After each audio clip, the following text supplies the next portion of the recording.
नमस्कार. पंधरेगावच्या उपसरपंचपदी पल्लवी रमेश रासकर यांची आज निवड करण्यात आली आहे. प्रवीण नवनाथ कोकरे यांनी आपला निर्धारित कार्यकाल पूर्ण झाल्याने राजीनामा दिला होता. त्यामुळे रिक्त झालेल्या उपसरपंचपदी नियुक्तीकरिता आज निवडणूक घेण्यात आली. या निवडणुकीकरिता सत्ताधारी गटाकडून पल्लवी रमेश रासकर व प्रवीण नवनाथ कोकरे असे 2 उमेदवारी अर्ज सादर करण्यात आले होते.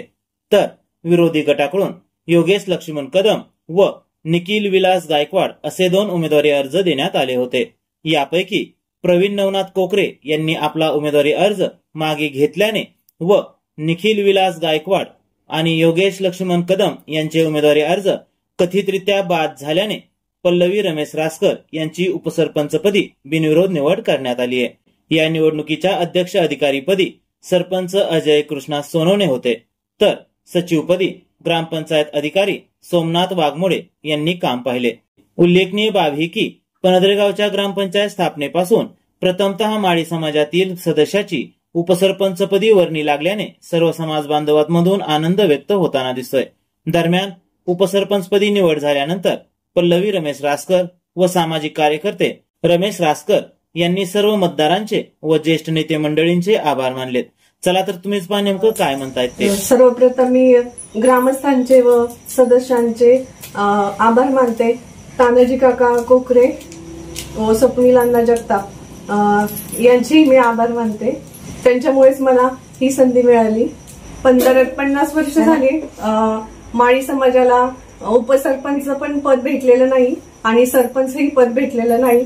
तर आमच्या समाजात हे पद भेटल्यामुळे खूप उत्साहाचं आणि आनंद, विकास ही न संपणारी गोष्ट आहे आणि ती निरंतर चालूच राहील. मला संधी मिळाल्यामुळे मी गावातील रस्ते, भुयारी, गटारे, रस्त्यावरील लाईट, पाणी, महिलांचा विकास याच्याकडे प्रामुख्याने लक्ष देईल. एका सामाजिक कार्यकर्ते म्हणून आपण काम करत आहात, काय कसं वाटतंय आता? खरंच खूपच आनंद झालाय. सगळ्यात महत्वाचं आमचे मार्गदर्शक महाराष्ट्राचे उपमुख्यमंत्री अजितदादा पवार, त्याचबरोबर आपल्या लोकप्रिय खासदार सुनेत्रावहिनी पवार यांच्या मार्गदर्शनाखाली काम करत असताना आणि आमचा भैरवनाथ सिद्धेश्वर ग्रामविकास पॅनलचे सर्व प्रमुख, त्यामध्ये तानाजी काका कोकरे असतील, स्वप्नील अण्णा जगताप असतील, मंगेश पाटील जगताप असतील, सर्जीरावदादा कोकरे असतील किंवा अनेक मंडळी ज्यांच्यामुळं आमचं हे आज स्वप्न साकार झालंय, त्यांना मनापासून धन्यवाद. सर्व हिच्याबरोबर काम करत असणारे सर्व ग्रामपंचायत सदस्य त्यांनाही मनपूर्वक त्यांना धन्यवाद. त्याचबरोबर पंधरे ग्रामपंचायतमधील सर्व मतदार, सर्व लोक यांना मी मनापासून धन्यवाद देतो. तुम्ही जसं आता म्हटला की ग्रामपंचायत स्थापन झाल्यापासून माळी समाजाला आम्हाला संधी नव्हती, ती संधी आज आम्हाला पहिल्यांदा भैरवनाथ सिद्धेश्वर ग्रामविकास पॅनलने दिली. त्याबद्दल पुन्हा एकदा त्यांचे मनापासून धन्यवाद. असं जरी असलं तरी या निवडणुकी संदर्भात विरोधकांमधून एक आक्षेप घेतला जातोय, निवड प्रक्रियेसंदर्भात आक्षेप घेतला जातोय, काय सांगाल? तसं मला वाटत नाही, कारण मी इलेक्शन प्रोसेसमध्ये होतो.